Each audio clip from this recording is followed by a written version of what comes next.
नमस्कार, जय जगन्नाथ, जय श्री कृष्ण। ମୁଁ ଆଷ୍ଟ୍ରୋଲୋଜର ଡକ୍ଟର ପ୍ରିୟଙ୍କା ଆପଣମାନଙ୍କୁ ମୋ ଚ୍ୟାନେଲ ତରଫରୁ ସ୍ୱାଗତ ଜଣାଉଛି। 2026 କିପରି କଟିବ ଆମେ ଲାଷ୍ଟ ଭିଡିଓରେ ଦେଖିଥିଲେ। 2026 ଭାରତ ବର୍ଷ ପାଇଁ କ'ଣ ରହିଛି, ମେଷରୁ ଆମେ କନ୍ୟା ରାଶି ପର୍ଯ୍ୟନ୍ତ ଆମେ ଜାଣିଦେଇଛେ 2026 କିପରି କଟିବ। ତ ଆମେ ଯେଉଁମାନେ ଜାଣିନାହାନ୍ତି ଆପଣ ମୋ ଭିଡିଓ ଯାଇକି ପ୍ରିଭିୟସ୍ ଭିଡିଓରେ ଆପଣ ଦେଖିପାରିବେ ଭଲସେ ଯେ କ'ଣ କ'ଣ ରହିଛି ଆପଣମାନଙ୍କ ପାଇଁ, କ'ଣ କ'ଣ ପ୍ରତିକାର ରହିଛି ଆପଣମାନେ ଦେଖିଲେ ଜାଣିନେବେ। ଏବେ ଆମେ ଦେଖିବା ତୁଳା ରାଶିରୁ। ତୁଳା, ବିଛା ଓ ଧନୁ ରାଶି 2026 କିପରି କଟୁଛି। ତ ପ୍ରଥମେ ଆରମ୍ଭ କରିବା ଆମେ ତୁଳା ରାଶିକୁ ଦେଖିବା। ତୁଳା ରାଶି ଆପଣଙ୍କର ଏ ସମୟରେ ଯଦି ଦେଖିବା ଗ୍ରହମାନଙ୍କର ସ୍ଥିତି, ତୁଳା ରାଶିର ଆପଣଙ୍କର ନବମ ସ୍ଥାନରେ ରହୁଛନ୍ତି ବୃହସ୍ପତି, ଆପଣଙ୍କର ଶନି ରହୁଛନ୍ତି ଷଷ୍ଠ ସ୍ଥାନରେ, ରାହୁ ରହୁଛି ପଞ୍ଚମ ସ୍ଥାନରେ, ତୃତୀୟ ଭାବରେ ରବି, ମଙ୍ଗଳ, ବୁଧ, ଶୁକ୍ର ଆଉ କେତୁ ରହୁଛନ୍ତି ଆପଣଙ୍କର ଏକାଦଶ ସ୍ଥାନରେ। ତ ଯଦି ଦେଖିବା ଆପଣଙ୍କର ବର୍ଷ ଆରମ୍ଭରୁ ଆପଣଙ୍କର କ'ଣ କ'ଣ ରହୁଛି ନା ଆପଣ ବହୁତ ଆଧ୍ୟାତ୍ମିକ ରହିବେ, ପୂଜା ପାଠ କରିବାରେ ବହୁତ ମନେ ରହିବ ଆପଣଙ୍କର, କିଛି ତୀର୍ଥଯାତ୍ରା କରିପାରନ୍ତି, ଭ୍ରମଣ କରିପାରନ୍ତି। ବୃହସ୍ପତିଙ୍କର ଦୃଷ୍ଟି ସମ୍ପୂର୍ଣ୍ଣ ଭାବରେ ଆପଣଙ୍କ ରାଶି ଉପରେ ରହୁଛି, ତେଣୁ ଆପଣ ବେଶୀ କରିକି ବହୁତ ସ୍ପିରିଚୁଆଲ ରହିବେ, ଆପଣ ବହୁତ ଭଲ ଭଲ କର୍ମ କରିବେ, ସମସ୍ତଙ୍କ ଠାରୁ ପ୍ରଶଂସା ପାତ୍ର ହେବେ, ପ୍ରଶଂସା ପାଇବେ, ଅନ୍ୟମାନଙ୍କର ସମ୍ମାନ ପାଇବେ, ମାନ ସମ୍ମାନ ପାଇବେ। ଆପଣଙ୍କର ତୃତୀୟ ଭାବରେ ଯେହେତୁ ରବି, ମଙ୍ଗଳ, ବୁଧ, ଶୁକ୍ର ରହୁଛି, ଆପଣଙ୍କର ସାନ ଭାଇ ଭଉଣୀ ମାନଙ୍କ ପାଇଁ ଆପଣଙ୍କର ବହୁତ ଚିନ୍ତା ରହିଯିବ। এই ସମୟରେ ଆପଣଙ୍କ ମଧ୍ୟରେ ମନ ଆଉ ଉଦାସ ରହିପାରେ, ସାନ ଭାଇ ଭଉଣୀଙ୍କ ମାନଙ୍କ ପାଇଁ ଚିନ୍ତା କରିକି ଆପଣଙ୍କ ମନ ଟିକେ ଉଦାସ ରହିବ। ପଞ୍ଚମ ସ୍ଥାନରେ ଆପଣଙ୍କର ଯେହେତୁ ରାହୁ ରହୁଛି, ରାହୁ ପଞ୍ଚମ ସ୍ଥାନରେ ସନ୍ତାନ ପାଇଁ ମଧ୍ୟ ଚିନ୍ତା ଆପଣଙ୍କର ରହିପାରେ। ପେଟ ଟିକେ ଇନଫେକ୍ସନ ହେଇପାରେ, ଖାଇବା ପିଇବାର ଯତ୍ନ ନିଅନ୍ତୁ, ପେଟ ଆପଣଙ୍କର ବିଗିଡ଼ିବ, ପେଟ ଖରାପ ରହିବ, ଫୁଡ୍ ପଏଜନ ହେଇପାରେ। ଶନି ଆପଣଙ୍କ ଷଷ୍ଠ ଘରେ ରହୁଛନ୍ତି, ଶତ୍ରୁଙ୍କ ଘରେ, ଶତ୍ରୁ ବିନାଶ, ପୁରୁଣା ରୋଗ ବହୁତ ଦିନର ଅଛି ତା ମଧ୍ୟ ଆପଣଙ୍କର ଭଲ ହେଇଯିବ। ହଠାତ୍ ଆପଣ ନିଜେ ପୁରୁଣା ରୋଗରୁ ରିକଭରି ପାଇବେ। ଆପଣଙ୍କର କିନ୍ତୁ ନା ବେଶୀ କରିକି ଏ ସମୟରେ ନା ଟିକେ ହାଡ଼ର ପ୍ରୋବ୍ଲେମ ରହିବ, ହାତ ଗୋଡ଼ ପେନ୍ ହେବା, ନି ପ୍ରୋବ୍ଲେମ, ଆଣ୍ଠୁ ରହିବା, ଭେନ୍ର, ଶିରା ପ୍ରଶିରାର, ନ୍ୟୁରୋର ପ୍ରୋବ୍ଲେମ ଏସବୁ ଟିକେ ଆସିପାରେ। ତୁଳା ରାଶିରେ ଆପଣଙ୍କର ଜୁନ୍ ମାସଠାରୁ 10 ମାସ କର୍ମ ଘରେ ରହିବେ ବୃହସ୍ପତି, ତୃତୀୟ ଭାବର ଅଧିପତି କର୍ମ ଘରେ ରହିବେ। ତ ଆପଣ ବେଶୀ କରିକି ଏ ସମୟରେ ନା ଟିକେ ଯେଉଁମାନେ ବାହାର ଫିଲ୍ଡରେ କାମ କରୁଛନ୍ତି, କମ୍ୟୁନିକେସନ କାମ, ବିଦେଶରେ ରହିକି କାମ କରୁଛନ୍ତି, ମିଡ଼ିଆରେ କାମ କରୁଛନ୍ତି, ଟିଭି ଲାଇନରେ ଅଛନ୍ତି, ସେମାନଙ୍କ ପାଇଁ ବହୁତ ପ୍ରେସର ରହିବ ଏ ସମୟରେ। କାମ ସେମାନେ ବହୁତ କରିବେ ଏ ସମୟରେ, ଆପଣଙ୍କର କାମ ବହୁତ ବଢ଼ିଯିବ। କାମକୁ ନେଇକି ଖାଲି ଏପଟ ସେପଟ ହେଇକି ଆପଣଙ୍କ 2026 କଟିବ। କିନ୍ତୁ ଆପଣଙ୍କର ଏ ସମୟରେ ନା ଛୁଆ ପାଇଁ ବେଶୀ କରିକି ଆପଣ ଚିନ୍ତା କରିବା ଉଚିତ। ଛୁଆ ଅସୁସ୍ଥ ହେଇପାରେ, ତାର ଶରୀର ଭଲ ରହିନପାରେ, ଆପଣ ଚିନ୍ତାରେ ରହିବେ। ସେଥିପାଇଁକା ଆପଣଙ୍କର ଏ ସମୟରେ ପରୀକ୍ଷା ଯଦି ଦେବାକୁ ଚାହୁଁଛନ୍ତି ନା କିଛି ବାହାର ଅଧିକ ପଢ଼ିବା ପାଇଁ, ହାୟର ଷ୍ଟଡି ପାଇଁ, ହାୟର ଏଜୁକେସନ ପାଇଁ ବାହାରକୁ ଯାଇ ଗୋଟେ ନାମ ଲେଖିବାକୁ ତ ଆପଣ ଯାଇପାରିବେ, ପଢ଼ାପଢ଼ି କ୍ଷେତ୍ରରେ ଆଗକୁ ଯିବେ। କେତୁ ଏକାଦଶ ଭାବରେ ରହୁଛି ଆପଣଙ୍କର ଏ ସମୟରେ, ଗୋଡ଼ର ତ ପ୍ରୋବ୍ଲେମ ରହିବ। ଆଉ ଆପଣ ଏ ସମୟରେ ଟିକେ ବଡ଼ ଭାଇ ଭଉଣୀ ବି ଯଦି ଅଛନ୍ତି ତାଙ୍କ ପାଇଁକା ଟିକେ ଚିନ୍ତାରେ ରହିବେ, ସେମାନଙ୍କ ଶରୀର ଅସୁସ୍ଥ ହେଇପାରେ। ତୁଳା ରାଶିରେ ଯଦି ଏ ସମୟରେ ଯଦି ଦେଖିବା ନା, ତୁଳା ରାଶିର ଟିକେ ଖର୍ଚ୍ଚ ମଧ୍ୟ ଆପଣଙ୍କର ବଢ଼ିବ ଖର୍ଚ୍ଚ 2026 ଶେଷ ଆଡ଼କୁ। କିନ୍ତୁ ଆପଣଙ୍କ ମଝି ଏରିଆ ଗୁଡ଼ାକ ଯେଉଁ ରହିଲା, ମଝି ପିରିୟଡ଼ ଗୁଡ଼ାକ ଜୁନରୁ ପୁରା ପାଖାପାଖି ସେପ୍ଟେମ୍ବର ପର୍ଯ୍ୟନ୍ତ ଟିକେ ବ୍ୟସ୍ତ ଭିତରେ ରହିବ, ଟିକେ ଚିନ୍ତା ଭିତରେ ରହିବ। କିନ୍ତୁ ଆପଣଙ୍କର ଅକ୍ଟୋବର ପରେ ନା ପୁଣି କିଛି ପ୍ରଫିଟ୍ ପାଇବେ, ପଇସା ପାଇବାର ଥିବ ବାକି କାହାଠୁ ସେଇ ସମୟ ମଧ୍ୟରେ ପାଇବେ। ବିଜନେସ୍ ଯଦି କରିବାକୁ ଚାହୁଁଛନ୍ତି, କାମ କରିବାକୁ ଯଦି ଚାହୁଁଛନ୍ତି, ଆପଣଙ୍କ ପାଇଁ ଏ ସମୟରେ ଜୁନ୍ ଜୁଲାଇ ଭିତରେ ଆପଣ କାମ କରିନିଅନ୍ତୁ। ମଝି ଗୁଡ଼ାକ ବ୍ୟସ୍ତତା ଭିତରେ ରହିବ, ଏପଟ ସେପଟ ହେଇଯିବେ, ଭ୍ରମରେ ରହିବେ, ଅସୁବିଧା ହେଇପାରେ। ତୁଳା ରାଶିରେ ଏ ସମୟରେ ଯେଉଁମାନେ ଭଲ ପାଉଛନ୍ତି, ପରସ୍ପର ମଧ୍ୟରେ କିଛି ଯଦି କାହାକୁ ମନ ଦେଇଛନ୍ତି, ତ ଆପଣଙ୍କର ମନ ଭାଙ୍ଗି ଯାଇପାରେ, ଆପଣଙ୍କୁ କିଏ ଚିଟ୍ କରିପାରେ, ଠକିପାରେ। ତେଣୁ ଆପଣ ଭାବି ଚିନ୍ତିକି ସମ୍ପର୍କ ବଢ଼ାନ୍ତୁ। ଆପଣଙ୍କର ସାଙ୍ଗସାଥି ଯାହା ସାଙ୍ଗରେ ମିଶୁଛନ୍ତି ଟିକେ ଭାବିକି କଥାବାର୍ତ୍ତା କରନ୍ତୁ। ଯଦି କିଛି ନୂଆ ଆଗକୁ କଥା ବଢ଼ାଇବାକୁ ଚାହୁଁଛନ୍ତି, ବିବାହ ପାଇଁ ମଧ୍ୟ ଭାବିକି ଚିନ୍ତା କରି କରନ୍ତୁ। ଏ ସମୟରେ ଆପଣଙ୍କର ମନ ତୁଟି ଯାଇପାରେ। ଠିକ୍ ଅଛି। ବିଜନେସ୍ ଯେଉଁମାନେ କରିବାକୁ ଚାହୁଁଛନ୍ତି, ଯେଉଁମାନେ ଜାଗା ବାଡ଼ିର କାମ କରୁଛନ୍ତି, ଘରର କାମ କରୁଛନ୍ତି, କନଷ୍ଟ୍ରକ୍ସନର କାମ କରୁଛନ୍ତି, ବିଲ୍ଡର ଅଛନ୍ତି, ସେମାନଙ୍କ ପାଇଁ ତୁଳା ରାଶି ଭଲ ରହିବ। ଆରମ୍ଭରୁ ଜାନୁଆରୀରୁ ଏପ୍ରିଲ ମଧ୍ୟରେ ବହୁତ ଗୁଡ଼ିଏ କାମ ଆପଣଙ୍କୁ ମିଳିପାରେ। ଯେଉଁମାନେ ପଲିଟିକାଲ କ୍ଷେତ୍ରରେ ଅଛନ୍ତି ସେମାନଙ୍କ ପାଇଁ ମଧ୍ୟ ଭଲ ରହୁଛି, କିନ୍ତୁ ଯାତ୍ରା ବହୁତ କରିବେ ଏ ସମୟରେ। ଏ ସମୟରେ ସ୍ୱାସ୍ଥ୍ୟର ଯତ୍ନ ନିଅନ୍ତୁ ପ୍ରଥମେ କରିକି। ଏ ସମୟରେ କିଛି ବିଜନେସ୍ କରାଉଛନ୍ତି ଆରମ୍ଭରୁ କରିନିଅନ୍ତୁ। ମଝି ସମୟ ଗୁଡ଼ାକରେ କରନ୍ତୁ ନାହିଁ, କୌଣସି ନିଷ୍ପତ୍ତି ନିଅନ୍ତୁ ନାହିଁ। ହେଲ୍ଥର ଯତ୍ନ ନିଅନ୍ତୁ। ଭାଇ ଭଉଣୀମାନଙ୍କ ସହିତ ସମ୍ପର୍କ ଟିକେ ଖରାପ ରହିପାରେ, ସେ ପ୍ରତି ମଧ୍ୟ ଚିନ୍ତା, ସେପଟେ ଟିକେ ସଜାଗ ରୁହନ୍ତୁ। ଆଉ ରହିଲା ଆପଣଙ୍କର ଏ ସମୟରେ ପଢ଼ାପଢ଼ି ଦିଗରେ ଆପଣ ଆଗକୁ ଯାଇପାରନ୍ତି। ବୃହସ୍ପତିଙ୍କର ଦୃଷ୍ଟି ମଧ୍ୟ ଆପଣଙ୍କର ତୃତୀୟ ଭାବରେ ରହୁଛି। ତୃତୀୟ ଭାବ ଯଦି ରହୁଛି, ଆପଣ ଛୋଟମୋଟ ଯାତ୍ରା କରିବାରେ ସଫଳ ହେବେ। କିଛି ଆର୍ଟର କାମ କରୁଛନ୍ତି, କିଛି କମ୍ପ୍ୟୁଟର ସ୍କିଲ୍ର କିଛି କାମ କରୁଛନ୍ତି, କେଉଁଠି ବ୍ୟାଙ୍କ ଫ୍ୟାଙ୍କରେ ଜବ୍ କରିଛନ୍ତି, ତ ଆପଣଙ୍କ ଏ ସମୟ ପାଇଁ ବହୁତ ବଢ଼ିଆ ପ୍ରମୋସନ୍ ରହୁଛି, କ୍ୟାରିୟରର ଗ୍ରୋଥ୍ ରହୁଛି। କିନ୍ତୁ ବାହାଘର ପାଇଁ ଆପଣଙ୍କର ଏ ସମୟ ଏତେ ଭଲ ନାହିଁ। ବାହାଘର ଯେଉଁମାନଙ୍କର ତୁଳା ରାଶିର ଏତେ ସମୟ ଯାହା ବି ଅଛି, ଯେଉଁମାନଙ୍କର ଏ ମେ ଜୁନ୍ ଭିତରେ ବାହାଘର ହେଇପାରେ, କିନ୍ତୁ ତାପରଠୁ 26ରେ ଏତେ କିଛି ଖାସ୍ ଦେଖାଉ ନାହିଁ। ତାପରେ ଯଦି ଦେଖିବା ଆମେ ଆପଣଙ୍କର ବେଶୀ କରିକି ଏ ସମୟରେ କିଛି ବଡ଼ ବେମାରୀ ଯଦି ଆସିବ ତାହେଲେ 26, କିନ୍ତୁ ପୁରୁଣା ବେମାରୀ ଭଲ ହେଇଯିବ, ନୂଆ ବେମାରୀ 26 ଶେଷ ଆଡ଼କୁ ଆସିପାରେ। ତ এই ସମୟରେ ଯଦି ଆମେ ଦେଖିବା ଶରୀରର ଯତ୍ନ ନିଅନ୍ତୁ, ବ୍ୟସ୍ତ ଭିତରେ ରହିବେ। ନିଜର ସମ୍ପର୍କ ଭାଙ୍ଗି ଯାଇପାରେ, କାହା ସାଙ୍ଗରେ ଆପଣଙ୍କର ଠିକ୍ ପଡ଼ିବ ନାହିଁ। ମାଆଙ୍କର ବହୁତ କିଛି ହେଲ୍ଥର ପ୍ରୋବ୍ଲେମ୍ ଆସିପାରେ ଆଗକୁ, ତାଙ୍କର ଯତ୍ନ ନିଅନ୍ତୁ। ଆଉ ତୁଳା ରାଶିରେ ବେଶୀ କରିକି ବିଜନେସ୍ ଯେଉଁମାନେ କରୁଛନ୍ତି, ବିଜନେସ୍ର ଆରମ୍ଭରୁ ପ୍ରଫିଟ୍ ପାଇବେ। ମଝି ସମୟ ଗୁଡ଼ିକ ମାନ୍ଦା ରହିବ। ପତି ପତ୍ନୀ ସମ୍ପର୍କ ମଧ୍ୟ ଆପଣଙ୍କର ଏ ସମୟରେ ଟିକେ ଅଳ୍ପ ବହୁତ ଟିକେ ଅସୁବିଧା ହେଇପାରେ। ଟିକେ ମାନେ କମ୍ ବେଶୀ ଟିକେ ଭଲ କେତେବେଳେ ମନ୍ଦ ଏମିତି ହେଇକି ଲାଗି ରହିବ ସମୟ। ତେଣୁ ଆପଣ ଏ ସମୟରେ କରିବେ କ'ଣ? ଏ ସମୟରେ କରିବା ପାଇଁ ଆପଣଙ୍କ ପାଇଁ କ'ଣ ଅଛି ନା, ଆପଣ ତୁଳା ରାଶି ବେଶୀ କରିକି ଏ ସମୟରେ ଶନିଙ୍କର ପୂଜା ଅର୍ଚ୍ଚନା କରିବେ ତ କରିବେ, ବେନିଫିଟ୍ ପାଇବେ। ଆଉ ଏ ସମୟରେ ଆପଣ ନା ବେଶୀ କରିକି ଯେଉଁମାନେ ୱିଡୋ ରହୁଛନ୍ତି ସେମାନଙ୍କୁ ଟିକେ ହେଲ୍ପ କରନ୍ତୁ। ବିଧବା ଆଶ୍ରମ ଅଛି, ଯେଉଁମାନେ ବୁଢ଼ାବୁଢ଼ୀ ଲୋକ ଅଛନ୍ତି, ବୁଢ଼ୀ ଲୋକମାନଙ୍କୁ ଟିକେ ସାହାଯ୍ୟ କରନ୍ତୁ, ବସ୍ତ୍ର ଦାନ କରନ୍ତୁ, ଖାଇବା ପିଇବା ଜିନିଷ ଦିଅନ୍ତୁ, ମିଠା ଜିନିଷ ବେଶୀ କରି ତାଙ୍କୁ ଦିଅନ୍ତୁ।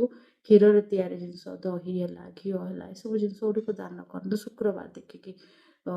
ଯେଉଁମାନଙ୍କର ତୁଳା ରାଶି ରହୁଛି ସେମାନେ ବେଶୀ କରିକି ଏ ସମୟରେ ନା ଆଧ୍ୟାତ୍ମିକ ରୁହନ୍ତୁ, ପୂଜା ପାଠ କରନ୍ତୁ। এই ସମୟରେ ଆପଣମାନେ ଯେତେ ପାରିବେ ଯେତେ ଦାନ କରିବେ, ମନ୍ଦିରକୁ ଦାନ କରିବେ। ମନ୍ଦିରକୁ ଗଛ ଦିଅନ୍ତୁ, ଅନ୍ନ ଦାନ କରନ୍ତୁ, ଶୁଖିଲା ଜିନିଷ ଦାନ କରନ୍ତୁ। ଚାଉଳ ଖାଇବା ଜିନିଷ ଆପଣ ଯେତେ ଦେବେ ସେତେ ଆପଣଙ୍କ ପାଇଁ ଭଲ ରହିବ ତୁଳା ରାଶି ପାଇଁକା। ଏବେ ଦେଖିବା ବିଛା ରାଶି ପାଇଁ କ'ଣ ରହିଛି, ବିଛା ରାଶିରେ କ'ଣ କରୁଛି ନା, ବିଛା ରାଶି 2026 ବିଛା ରାଶିରେ କିପରି କଟିବ ଜାଣିବା। 2026ରେ ବିଛା ରାଶିରେ ଯଦି ଦେଖିବା ଆମେ, ବିଛା ରାଶିର ଦ୍ୱିତୀୟ ଭାବରେ ରବି, ମଙ୍ଗଳ, ବୁଧ, ଶୁକ୍ର ବର୍ଷ ଆରମ୍ଭରୁ ରହୁଛନ୍ତି। କେତୁ ଆପଣଙ୍କର କର୍ମସ୍ଥାନରେ ଅଛି, ବୃହସ୍ପତି ଅଷ୍ଟମରେ ରହିଛନ୍ତି, ଶନି ପଞ୍ଚମରେ ରହିଛନ୍ତି, ରାହୁ ଚତୁର୍ଥ ରହିଛନ୍ତି। ପରିବାର ସ୍ଥିତି ଠିକ୍ ନାହିଁ, ଆପଣଙ୍କର ହେଲ୍ଥ ଖରାପ ରହୁଛି, ଆପଣଙ୍କର ଲଙ୍ଗ୍ସର ଇନଫେକ୍ସନ୍ ରହିବ, ଗଳାର ପ୍ରୋବ୍ଲେମ୍ ରହିବ। ଏ ସମୟରେ ବେଶୀ କରିକି ଆପଣଙ୍କର ପାଟିରେ ଘା ହେବା, ପାଟିରେ କିଛି ପ୍ରୋବ୍ଲେମ୍ ହେବା, ଦାନ୍ତର ସମସ୍ୟା, ପାଟିର ସମସ୍ୟା, ବେଶୀ କରିକି ଲଙ୍ଗ୍ସ ପର୍ଯ୍ୟନ୍ତ, ଥ୍ରୋଟ୍ର ଇନଫେକ୍ସନ୍, ଏସବୁ ପ୍ରୋବ୍ଲେମ୍ ବିଛା ରାଶିରେ ରହିପାରେ। ସନ୍ତାନ ନଷ୍ଟ ହେବା, ସନ୍ତାନମାନଙ୍କ ପାଇଁ ଚିନ୍ତା ରହିବା, ଏ ପ୍ରୋବ୍ଲେମ୍ ରହିବ। ଆଉ এই ସମୟରେ ବେଶୀ କରିକି ହେଲ୍ଥ, ପରିବାର, ବିଭିନ୍ନ ପ୍ରକାର ସମସ୍ୟା, ମାଆଙ୍କର ପାଇଁ ବେଶୀ ଚିନ୍ତା। ଯେଉଁମାନଙ୍କ ମାଆ ବହୁତ ବେମାର ଅଛନ୍ତି, ମାଆଙ୍କ ପାଇଁ ଚିନ୍ତା ରହିପାରେ, ମାଆଙ୍କର ହେଲ୍ଥର ଇସ୍ୟୁ ରହିପାରେ, ଆ ପାଇଁ ମଧ୍ୟ ଆପଣଙ୍କର ଚିନ୍ତା ରହିବ। ବୃହସ୍ପତି ଅଷ୍ଟମ ଭାବରେ ରହୁଛନ୍ତି, ଅଷ୍ଟମ ବୃହସ୍ପତି ଆପଣଙ୍କର ଚୋରି ହେବାର ଭୟ ରହୁଛି। ଆପଣଙ୍କର ସ୍ୱାସ୍ଥ୍ୟ ମଧ୍ୟ ଠିକ୍ ନ ରହିପାରେ। ଗାଡ଼ି ମଟର ଚଲାଇଲା ବେଳେ ଟିକେ ଦେଖି ଚାହିଁକି ସାବଧାନତାର ସହିତ ଚଲାନ୍ତୁ। ହେଲ୍ଥର ଇସ୍ୟୁ ରହିପାରେ। ଏହା ସହିତ କର୍ମସ୍ଥାନରେ ମଧ୍ୟ ବାର ବାର ବଦଳି ହେବାର ଚାନ୍ସ ରହୁଛି। ନିଜର ଇମେଜ୍ ଖରାପ ହେବା, ସମ୍ମାନ ହାନି ହେବା, କାମ ଏପଟ ସେପଟ ହେବ। ବିଛା ରାଶି କାମ ଦେଖିକି କରନ୍ତୁ। କର୍ମକ୍ଷେତ୍ରରେ ଆପଣଙ୍କ ପଛରେ ଥିବା ଲୋକମାନେ ଆଗକୁ ଯାଇପାରନ୍ତି, ଆପଣ କିନ୍ତୁ ପଛରେ ରହିଯିବେ। ତେଣୁ ଆପଣ ବିଛା ରାଶି ବେଶୀ କରିକି କର୍ମକୁ ଠିକ୍ ରଖନ୍ତୁ, କାମ ଯେମିତି ଆପଣଙ୍କର ଠିକ୍ ଠାକ୍ ହେଉ ସେଥିପାଇଁ ଧ୍ୟାନ ଦିଅନ୍ତୁ। ଏ ସମୟରେ ଆପଣ ନା ଜୁନ୍ ମାସ ପର୍ଯ୍ୟନ୍ତ କିଛି କରନ୍ତୁ ନାହିଁ। ଜୁନ୍ ମାସ ପର୍ଯ୍ୟନ୍ତ ଜଗି ଚାହିଁ ରୁହନ୍ତୁ, ଟିକେ ନୀରବ ରୁହନ୍ତୁ, ଅପେକ୍ଷା କରନ୍ତୁ।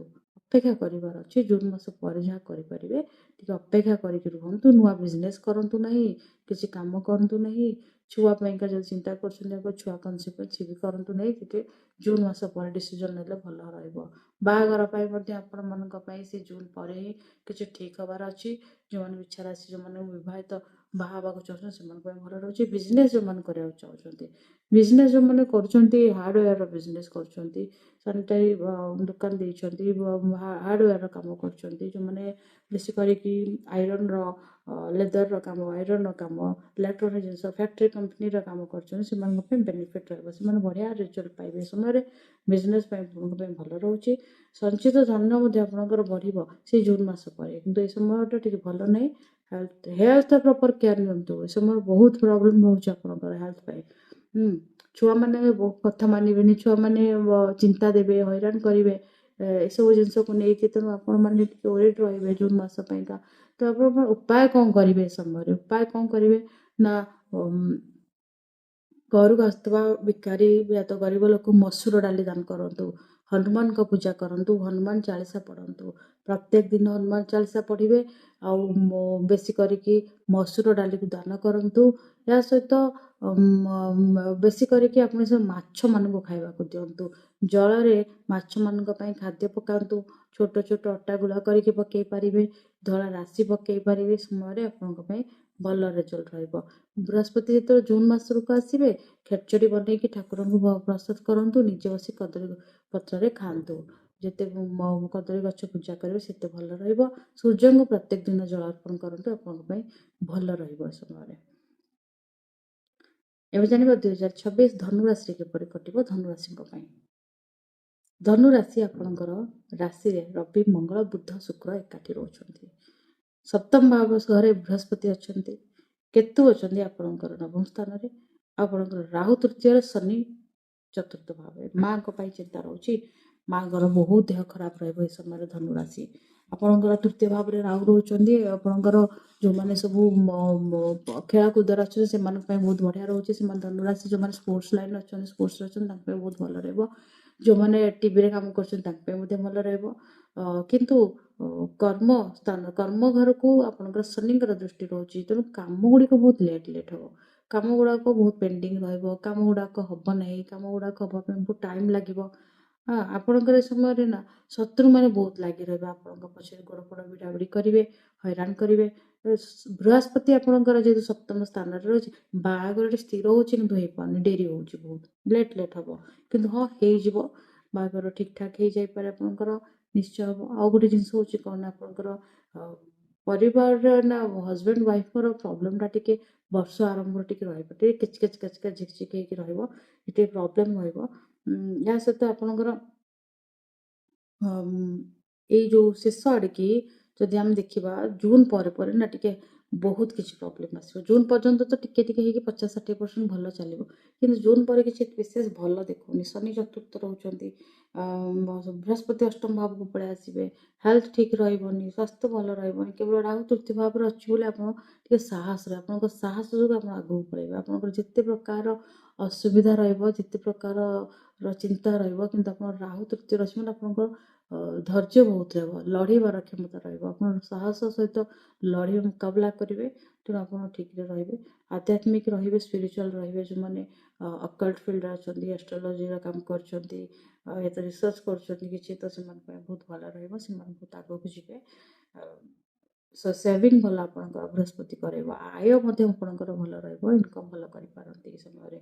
ଆଉ ଆପଣଙ୍କର ଏ ସମୟରେ ଆଉ କ'ଣ ରହୁଛି ନା ଆପଣଙ୍କର ଶନି ମଧ୍ୟ ଲଗ୍ନକୁ ଦେଖୁଛନ୍ତି, ଆପଣ ନିଜେ ବହୁତ ଅଳସୁଆ ରହିବେ, ମଠ ହେଇଯିବେ, କାମ କରିବାକୁ ଇଚ୍ଛା ହେବନି। ଯେଉଁ କାମ ଗୁଡ଼ାକ ଆଜି ଥିବ କହିବେ ନାହିଁ 5-6 ଦିନ ପରେ କଲେ ମଧ୍ୟ ଏମିତି କରନ୍ତୁ ନାହିଁ। କାମ ଗୁଡ଼ିକ ଆପଣ ଠିକ୍ ଟାଇମ୍ରେ ସାରନ୍ତୁ। କାମ ଗୁଡ଼ିକ ଠିକ୍ ଟାଇମ୍ରେ ସରିଲେ ଆପଣଙ୍କର ପାଇଁ ବହୁତ ଭଲ ରହିବ। ଆଉ ରହିଲା ଆପଣଙ୍କର କ'ଣ ନା ଏ ସମୟରେ ଯେତେ ଆକ୍ଟିଭ୍ ରହିବେ ସେତେ ଭଲ। ମୁଁ କହିବି ତ ଆପଣମାନେ ବସୁତେ ହୁଅନ୍ତୁନି, କାମ କରନ୍ତୁ। ଧନୁରାଶି ଆପଣଙ୍କର ଏ ସମୟରେ ଓରିଡ୍ ହେବାରେ କିଛି ନାହିଁ। ହେଲ୍ଥର ଯଦି ଖରାପ ହେଉଛି, ହେଲ୍ଥ ଯତ୍ନ ନିଅନ୍ତୁ। ବିଶେଷ କରି ଘରକୁ ଡାକି ପୂଜାରୀମାନଙ୍କୁ ନିଜ ହାତରେ ଅନ୍ନ ବାଢ଼ି ଆପଣ ଖାଇବାକୁ ଦିଅନ୍ତୁ। ନିହାତି ଭାବରେ ବିଷ୍ଣୁ ନାରାୟଣଙ୍କର ନାମ ଜପ କରନ୍ତୁ। ଆପଣ ଏଇ ସମୟରେ ହରିଙ୍କର ପୂଜା ଉପାସନା କରନ୍ତୁ। ଗୁରୁବାର ଟିକେ ଫାଷ୍ଟିଂ କରିକି ରହିଲେ ଭଲ ରହିବ ଆପଣଙ୍କ ପାଇଁ। ଆଉ ହଳଦିଆ ବସ୍ତ୍ର ଗୁରୁବାର ଦିନ ପିନ୍ଧନ୍ତୁ, ଯୁଆଡ଼େ ଯାଉଛନ୍ତି ହଳଦିଆ ବସ୍ତ୍ର ପିନ୍ଧିକି କାମ କରନ୍ତୁ।